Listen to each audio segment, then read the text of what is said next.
वाह बालेन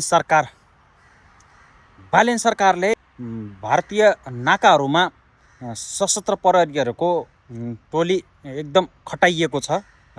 धेरै मात्रामा कुकुर सहितका टोलीहरू पठाइएको छ।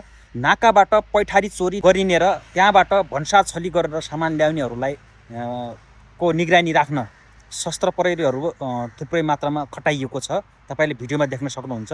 र यतिका दिनसम्म भारतबाट अवैध रूपमा नेपालभित्र पसी नेपालबाट चोरीमा संलग्न हुने र कुटपिटमा हत्या संलग्नमा हुने धेरैजसो फरार अभियुक्तहरू नेपालमा प्रवेश गर्ने भारतीय नाका खुल्ला सीमाको फाइदा उठाउँदै पस्ने गरेका र भारतबाट आउने जुन पनि विषादी फलफुलहरू तरकारीहरू पढाइ गर्नका लागि पनि र त्यसैका साथसाथ तपाईको जुन रोहिङ्गा मुस्लिमहरू नेपाल प्रवेश गर्दैछन् भन्ने जुन सामाजिक सञ्जालमा यथातत्र खबरहरू आइराखेको छ, त्यसलाई पनि मध्यनजर गर्दै अहिले बालेन सरकारले सम्पूर्ण भन्सार नाकाहरूमा कडाइ गरेको छ र सशस्त्र प्रहरीहरूको टोली प्रशस्त मात्रामा खटाइएको छ।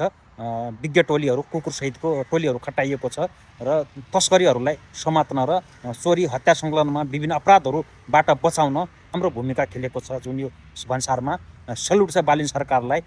आगामी दिनहरूमा पनि यस्तै राम्रो र हाम्रो देशको सार्वभौमता र राष्ट्रको हितमा राम्रो काम गर्दै आइरहेको छ।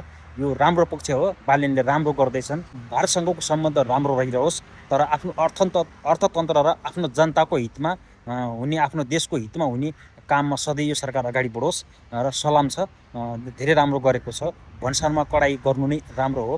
हालसालै 1 महिना भन्सार कडाइ गर्दाखेरि तपाईको 16 अर्बभन्दा बढी रकम राजस्व असुल भएको छ भनेपछि यो देशलाई फाइदा हो, देशको आर्थिक राजस्व बढेको हो। बालेन सरकारको कामलाई तपाईँ कतिको सपोर्ट गर्नुहुन्छ? जस्ताको तस्तै प्रतिक्रिया कमेन्टमा गर्नुहोला।